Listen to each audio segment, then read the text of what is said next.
Salam sejahtera bagi kita semua.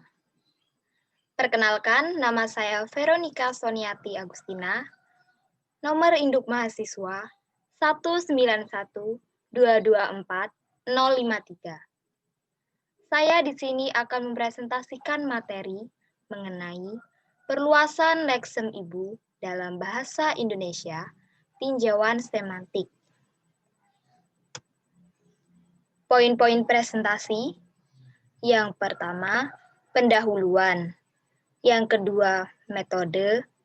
Yang ketiga, pembahasan yang terdiri dari konstruksi-konstruksi idiomatis, makna literal dan makna perluasan, dan jejaring semantis. Kemudian yang keempat, penutup. Yang pertama, pendahuluan. Penutur Bahasa Indonesia atau yang disingkat dengan BI memiliki daya ungkap yang unik. Keunikan tersebut ditandai oleh kemampuan menciptakan variasi konstruksi idiomatis. Untuk menyebut bagian organ tubuh, penutur bahasa Indonesia memiliki konstruksi ibu jari. Untuk menyebut Jakarta, penutur bahasa Indonesia memiliki konstruksi ibu kota negara. Konstruksi lainnya dapat berupa ibu pertiwi, ibu kandung, dan ibu mertua.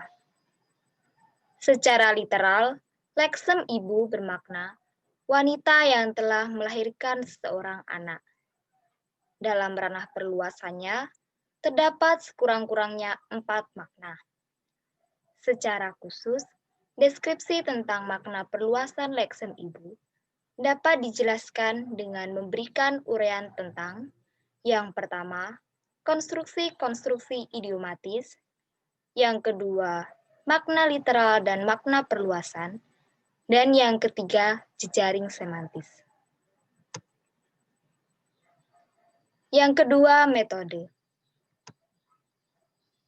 Terdapat 3 tahap metode yang dilakukan peneliti, yaitu yang pertama, penyediaan data, yang kedua, analisis data, dan yang ketiga, penyajian hasil analisis data. Pada tahap penyediaan, berdasarkan metode SIMA, penggunaan bahasa Indonesia disadap untuk mendapatkan konstruksi-konstruksi berleksem ibu yang didapat melalui sumber tertulis dan juga lisan. Pada tahap analisis data, peneliti menggunakan metode Agi dan Padan. Kemudian, pada tahap penyajian hasil analisis data, dilakukan secara informal dan formal. Yang ketiga, pembahasan.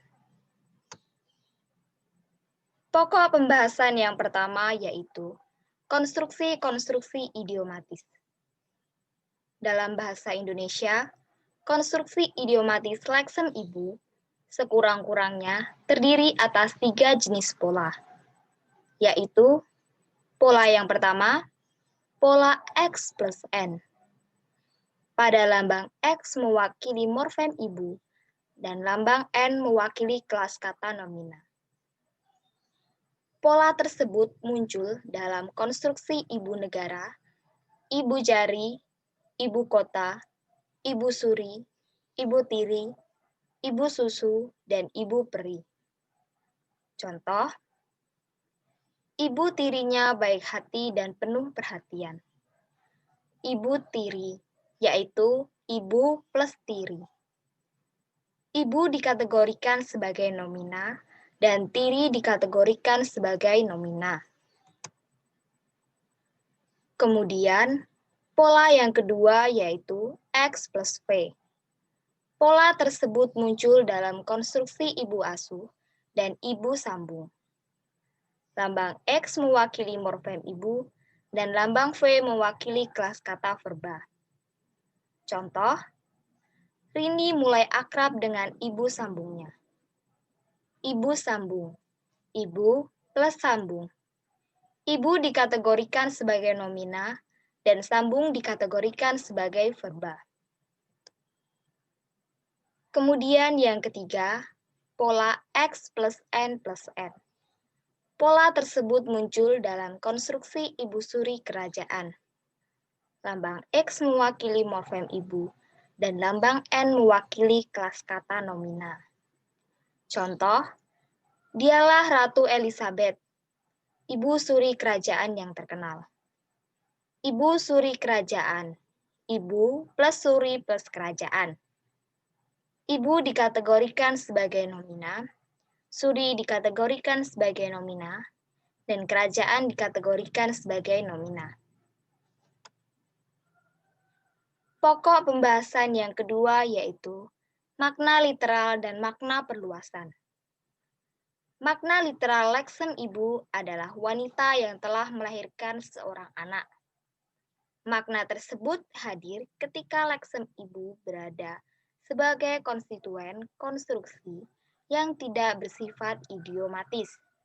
Contoh, ibu melahirkan adik-adik yang tak pernah kulihat. Utami 2001 halaman 212. Lebih lanjut, berdasarkan hasil analisis, sekurang-kurangnya ditemukan 4 makna perluasan leksem ibu, yakni yang pertama, yang utama di antara beberapa hal lain.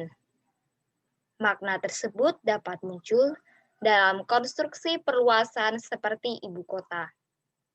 Contoh, penataan taman di ibu kota Jakarta sangat teratur. Kemudian yang kedua, bagian yang pokok. Makna tersebut dapat muncul dalam konstruksi perluasan seperti ibu jari. Contoh, ibu jarinya tergores pisau dapur.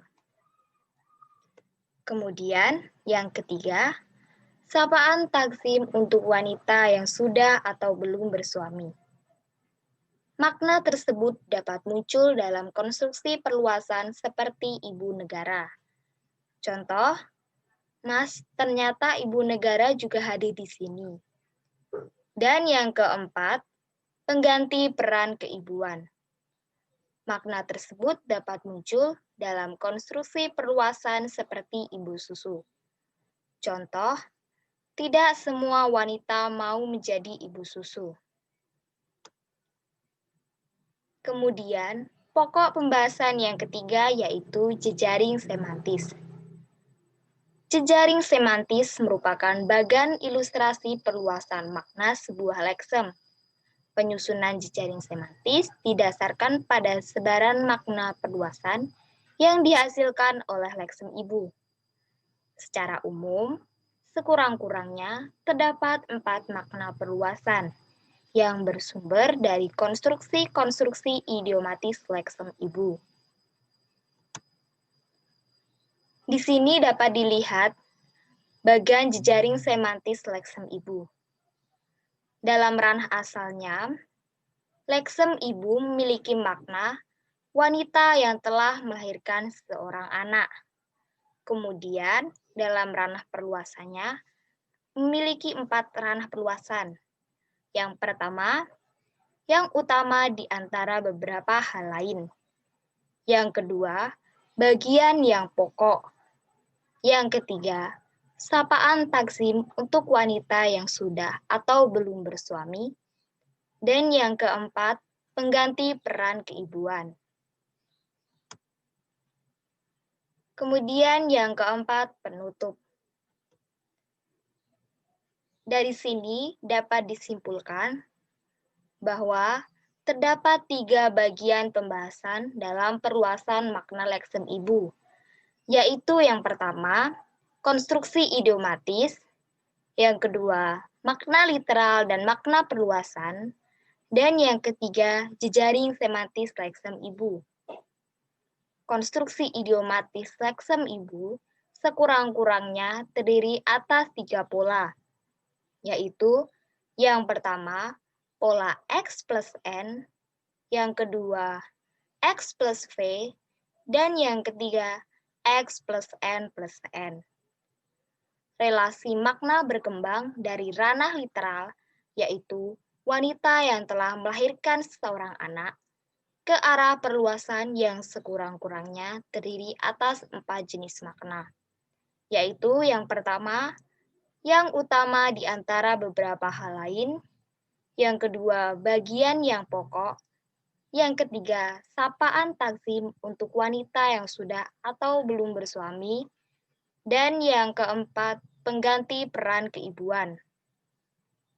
Makna leksem ibu dapat dipetakan dalam sebuah jejaring semantis yang mengilustrasikan terjadinya proses perluasan makna tersebut.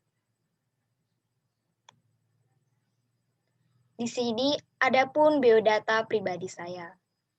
Nama, Veronica Soniati Agustina, nomor induk mahasiswa 191224053, kelas PBSI 2019B, Program Studi Pendidikan Bahasa dan Sastra Indonesia, Universitas Sanata Dharma Yogyakarta, tempat tanggal lahir Ngesti Karya Jayaloka 8 Agustus 2001, alamat Desa Margatani, Kecamatan Jayaloka, Kabupaten Musirawas, Sumatera Selatan.